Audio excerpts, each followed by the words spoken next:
ಪ್ರಿಯರಾದವರೇ, ಯೇಸುಕ್ರಿಸ್ತನ ನಾಮದಲ್ಲಿ ನಿಮಗೆ ನನ್ನ ಪ್ರೀತಿಯ ವಂದನೆಗಳು. ಈ ತಿಂಗಳ ಕೊನೆಯ ದಿನದಲ್ಲಿ ಬಂದಿದ್ದೇವೆ. ಈ ತಿಂಗಳು ಪೂರ್ತಿಯೂ ದೇವರ ಕರವು ನಮ್ಮೊಂದಿಗೆ ಇದ್ದು ಅದ್ಭುತವಾಗಿ ನಡೆಸಿದ್ದಕ್ಕಾಗಿ ದೇವರಿಗೆ ಸ್ತೋತ್ರ ಉಂಟಾಗಲಿ. ಯೇಸುಕ್ರಿಸ್ತನು ಪ್ರತಿನಿತ್ಯ ನಮ್ಮೊಂದಿಗೆ ಇದ್ದು ನಮ್ಮನ್ನು ಮುನ್ನಡೆಸಿದ್ದಕ್ಕಾಗಿ ಆತನಿಗೆ ವಂದನೆ ಹೇಳಬೇಕು. ಆತನು ನಮ್ಮೊಂದಿಗೆ ಮಾತನಾಡಿದನು, ನಮ್ಮನ್ನು ಸಂತೈಸಿದನು, ಧೈರ್ಯಪಡಿಸಿದನು, ಬಲಪಡಿಸಿದನು, ಸೌಖ್ಯ ಕೊಟ್ಟನು, ಬಿಡುಗಡೆ ಕೊಟ್ಟನು, ಅದ್ಭುತ ಮಾಡಿದನು, ಸಂತೋಷ ಪಡಿಸಿದನು. ಯೇಸುವೆ, ನಿಮಗೆ ಸ್ತೋತ್ರ ಸ್ತೋತ್ರ ಸ್ತೋತ್ರಪ್ಪ ಎಂಬುದಾಗಿ ನಿಮ್ಮನ್ನು ಸ್ತುತಿಸುತ್ತೇವೆ. ಈ ಕೊನೆಯ ದಿನದಲ್ಲಿ ದೇವರು ಯಾವ ವಾಕ್ಯವನ್ನು ಇಟ್ಟಿದ್ದಾರೆ ಅಂದರೆ ಧರ್ಮೋಪದೇಶ ಕಾಂಡ 1:11 ವಾಕ್ಯ.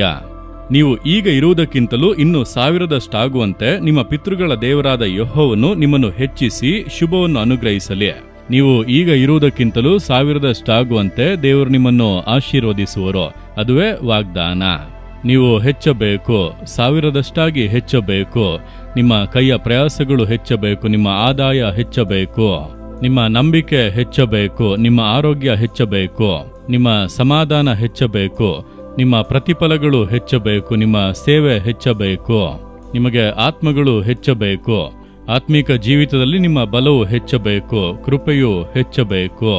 ನಿಮಗೆ ಎಲ್ಲ ವಿಧಗಳಲ್ಲೂ ದೇವರು ಹೆಚ್ಚಿಸುವಿಕೆಯನ್ನು ಕೊಡಲು ಬಯಸುತ್ತಾರೆ. 1000 ಪಟ್ಟು ಹೆಚ್ಚುವಂತೆ ದೇವರು ಅನುಗ್ರಹಿಸುತ್ತಾರೆ. ಕರ್ತನಿಂದ ಸಾಧ್ಯ. ದೇವರು ನಿಮಗೊಂದು ಆಶೀರ್ವಾದವನ್ನು ಕೊಟ್ಟರೆ ಆ ಆಶೀರ್ವಾದ ಹೆಚ್ಚುತ್ತಲೇ ಇರುವುದನ್ನು ನೀವು ನೋಡಲು ಸಾಧ್ಯ.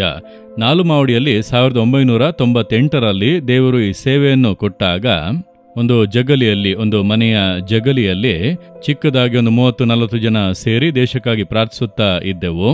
ಇಂದು ನೋಡಿರಿ, 1000 ಪಟ್ಟು ಏನು, ಅದಕ್ಕಿಂತ ಹೆಚ್ಚಾಗಿ ದೇವರು ನಮ್ಮನ್ನು ಹೆಚ್ಚಿಸಿದ್ದಾರೆ. ಇಂದು ಪ್ರತಿ ತಿಂಗಳು 50,000ಕ್ಕೂ ಹೆಚ್ಚಿನ ಜನರು ಪ್ರಾರ್ಥಿಸುವುದಕ್ಕಾಗಿಯೇ ಕೂಡಿ ಬರುತ್ತಾರೆ. ಅಂದು ಸ್ವಂತಕ್ಕೆ 1 ಅಡಿ ಜಾಗ ಕೂಡ ಇರಲಿಲ್ಲ. ಆದರೆ ಇಂದು ದೇವರ ಮನೆ, ದೇವರ ಗೂಡಾರ, ಪ್ರಾರ್ಥನಾ ಬೆಟ್ಟ, ಹಾಗೆ ದೇವರ ಪ್ರಾರ್ಥನಾ ತೋಟ, ಈ ರೀತಿಯಾಗಿ 1000 ಪಟ್ಟಿಗಿಂತ ಹೆಚ್ಚು ಕರ್ತನು ಹೆಚ್ಚಿಸಿದ್ದಾನೆ. ಯಾಕಂದ್ರೆ ಆತನು ಹೆಚ್ಚಿಸುವಂತ ದೇವರು, ಇನ್ನೂ ಕೂಡ ಹೆಚ್ಚಿಸುತ್ತಲೇ ಇರುವನು. ನಿಮ್ಮ ಜೀವಿತದಲ್ಲೂ ದೇವರು 1000 ಪಟ್ಟು ಹೆಚ್ಚಿಸುವುದಕ್ಕೆ ಬಯಸುತ್ತಾರೆ. ನೀವು ನಂಬುತ್ತೀರಾ?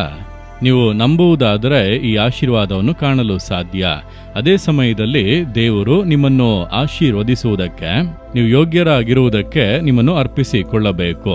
ದೇವರ ಆಶೀರ್ವಾದಗಳನ್ನು ಹೊಂದಿಕೊಳ್ಳಲು ನಮಗೊಂದು ಯೋಗ್ಯತೆ ಅವಶ್ಯವಲ್ಲವಾ? ಎಲ್ಲರನ್ನೂ ಹೇಗೆ ಆಶೀರ್ವದಿಸಲು ಸಾಧ್ಯ? ದುಷ್ಟರನ್ನು, ಕುಡುಕರನ್ನು ಹೇಗೆ ಆಶೀರ್ವದಿಸಲು ಸಾಧ್ಯ?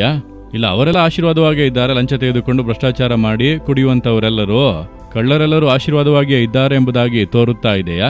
ಅದು ಹಣದಲ್ಲಿ, ಐಶ್ವರ್ಯದಲ್ಲಿ, ವಸ್ತುಗಳಲ್ಲಿ ಅವರು ಹೆಚ್ಚಾಗಿ ಕಾಣಬಹುದು. ಸಮಾಧಾನ ಇರುವುದಿಲ್ಲ, ನೆಮ್ಮದಿ ಇರುವುದಿಲ್ಲ, ನಿಜವಾದ ಸಂತೋಷ ಇರುವುದಿಲ್ಲ.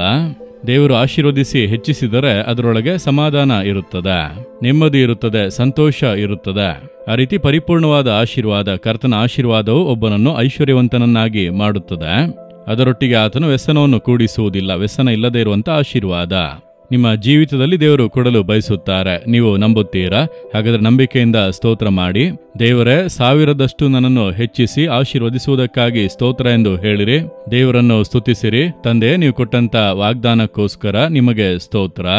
ಈಗ ಇರುವುದಕ್ಕಿಂತಲೂ 1000ದಷ್ಟಾಗುವಂತೆ ನಿಮ್ಮನ್ನು ಹೆಚ್ಚಿಸುವನೆಂದು ಹೇಳಿದ್ದೀರಿ.